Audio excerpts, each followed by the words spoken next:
Hey everyone, Dr. Nithin Natwa here, sports medicine physician. You can find me on Fantasy Docs on TikTok and Instagram.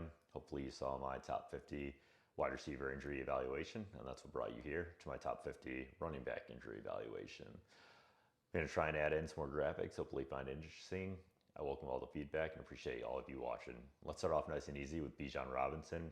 He finished as a running back 3 last season. He hasn't had any kind of injury concerns last season, and he doesn't have any kind of injury concerns this season.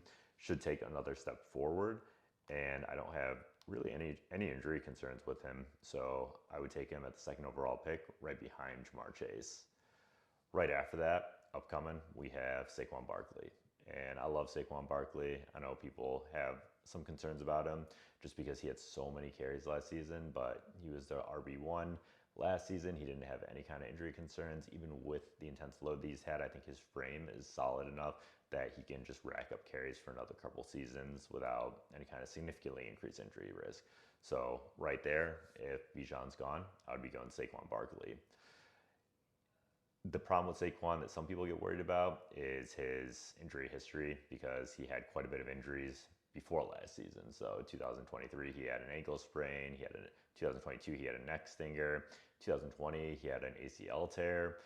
And 2020, he also had an MCL tear. So that gets people a little bit wary, wondering if maybe that was just a lucky season last year.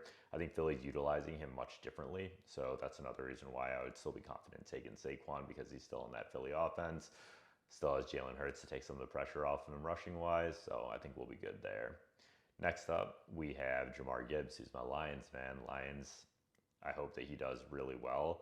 I get a little bit apprehensive about him just because of scheme. So now that Ben Johnson's gone, is he going to be able to utilize him quite as well? I know some of our offensive line is injured as well, so that's going to obviously hit Gibbs a bit. And then there's a time split. I know they say that Montgomery's slowly getting phased out, but until we see it happen, I don't really think we can take that super seriously because Monty took a lot of carries from Gibbs last year. With that being said, Gibbs still finished very high in the top 3 running back position. So you still should take him there, but I would be taking Bijan before him, and I'd be taking Saquon before him. Gibbs hasn't had any kind of injury concerns on my end, either last season or this preseason, and didn't miss any kind of games last season. All good things, and I hope that continues for my Lions overall. Next up, we have Christian McCaffrey. I love Christian McCaffrey. People are so down on him, but whenever he's healthy, he finishes as the top running back in the league. And I do think this is a comeback season for him. So last season, he had a calf strain reportedly, but it sounds like they might have just been talking about Achilles tendonitis. A lot of people wonder if calf strains can lead to Achilles tendonitis. And it does matter a little bit. It matters if it's a gastroc or a gastrocnemius strain because that muscle attaches straight to the Achilles tendon. And if that muscle is injured, then it's kind of hard to get an Achilles tendon rupture because it's not able to pull on that Achilles tendon quite as hard. But the more commonly injured calf muscle is the soleus muscle, which is the muscle that underlies the gastroc muscle. And when the soleus muscle is damaged, then it puts more strain because it causes the gastroc to have more responsibility of contraction, and that puts more strain on the Achilles. So that can lead to Achilles tendonitis, as well as, worst case scenario, an Achilles tendon rupture. Aside from that, though, I'm not thinking that I think that CMC has had stem cells reportedly or PRP, one of those 2 type of regenerative treatments over in Germany. All reports out of training camp are that he is a beast and he's back to being super healthy, and I like him a lot right at that 4 position. So CMC, I would draft him with confidence. Next up, we have a couple rookies. So we have Ashton Junty. Sorry, I think I lagged a little bit there. And he got drafted by the Raiders offense, and I think that he is going to be a beast whenever running backs get taken in this first round. Historically, they have a good record of performing well. So I would take Ashton Junty. Obviously, we don't have his injury history in the NFL last season because he wasn't in the NFL last season, but he had an elbow sprain and a knee strain back in college. Doesn't seem like he missed any kind of games for it. We'll see how he acclimates to the NFL. There's been no significant injury reports reported in the preseason. Next, we have Devon Achane, who I have gotten a lot of feedback about my analysis on. And I'm just a little bit concerned about Devon because he is an extremely light running back. He weighs, I think, around low 190s, and all the top running backs that have consistently performed are all consistently above that 200-pound range, and a lot of them are above that 205, 210-pound range. So Achan is significantly below that. So we got to look at his injury history. Last season, he actually did amazingly. So he didn't miss any games. He had a reported concussion and a high ankle sprain, and he was able to return back without missing any games. And he ended up finishing in the top 5 running backs. So that's really good to hear. How did he do the year before that? So he had an MCL injury. He ended up landing on IR, and he ended up missing about 4 to 5 games. So that was something that could be just a one-off year, but you take into account his size, and you take into account that he once again has a calf strain in this preseason. That is pretty concerning to me. And aside from that, we have one other factor health-wise we have to take into account.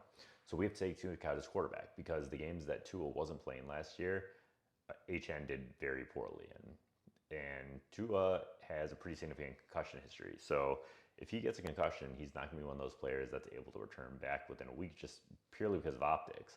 He's had, I think, 3 or 4 concussions, and he just won't be able to return back within a week if he suffers another clear concussion. That takes a huge hit value to HN, and that's why I really am fading him until the end of the second round, middle of the third round, if that's an option. I don't think he's going to make it there, to be honest, but that's my way of saying that I'm not really targeting him. Aside from that, we got Derrick Henry. Derrick Henry's great. He just doesn't catch too many receptions, so in PPR, that's kind of unfortunate, but he's a beast. He doesn't have a real significant injury history, and aside from that, he missed 1 game last season for a hamstring, which is well below average, so I'm pretty happy about that. And he hasn't had any kind of preseason injury concerns. So pretty happy with Derrick Henry. And then next up we have Jonathan Taylor. I think Jonathan Taylor, he flies under the radar. He's going to be a solid RB1 for you, and he's going late enough that you can grab him in the late first round, possibly even early second round. And I think that's great value for him. He did pretty well last season, so he finished as the running back 10.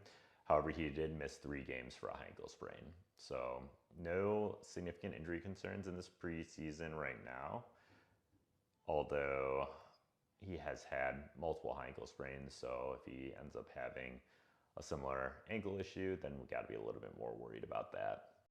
Let's talk Bucky Irving and Chase Brown. So Chase Brown, obviously on a lot of people's radar.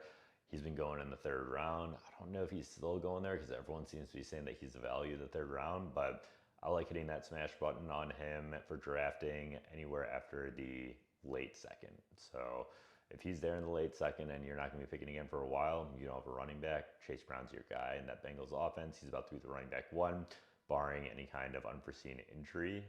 I think he's going to give you RB1 numbers. He had a high ankle sprain last season. He only missed 1 game for it, and he finished as a running back 10, which is pretty insane because he wasn't even the RB1 of that offense last season. Bucky Irving also had a back and hip injury last season, but he didn't miss any games. He finished a little bit lower at the running back 15, but it seems like he's poised to take a tick up in carries, and I think that he should also outperform his ADP right now. He hasn't had any kind of injury concerns in the preseason that I can see, and I expect him to also outperform his ADP. Next up, we have Josh Jacobs. And Josh Jacobs, we start hitting this tier of running backs that performed really well last season, didn't miss any games for it, but I don't know if they'll give you RB1 numbers. I think he's good for our back-end RB1 numbers and possibly more likely to be RB2 numbers, but no injury concerns with him. Also not a great receiving back, so not expecting a ton of numbers there. But we'll see how he does this season. I don't have any injury concerns for him, though, so we'll see how everything else goes. Next up, we have Kyren Williams in that LA Rams offense, and Kyren Williams had a foot injury last season, didn't miss any games for it, finishes a running back 7. No injury concerns this season. Rams offense, they usually go with the bell cow back, and I think Kyren Williams is set up for another good season. So I would likely take Kyren Williams over Josh Jacobs if we're talking about kind of those nitpicking nuances. Next up, we got Breece Hall. And Brees Hall had a knee injury last season, most likely an MCL sprain. When we talk about knee injuries that miss just 1 to 2 weeks and they don't really specify it, it's commonly that medial collateral ligament in the knee. And those heal back really well because they have a great blood supply. Even in situations where there's a full thickness tear, it's not always operated on if it's at the femur junction. If it's at the tibial insertion, meaning that lower bone on the leg, then they do tend to try and repair that because the blood flow is a little bit worse in that area. Brees Hall, a lot of people are low on him. So I feel like injury-wise, I don't have any concerns about him, but I would just kind of be wary about it. A lot of the analysts whose opinion I take seriously seem to think that he is not due for a bounce back. Reportedly, last season he did badly because the knee injury was worse than they let on, and he still finishes running back 16.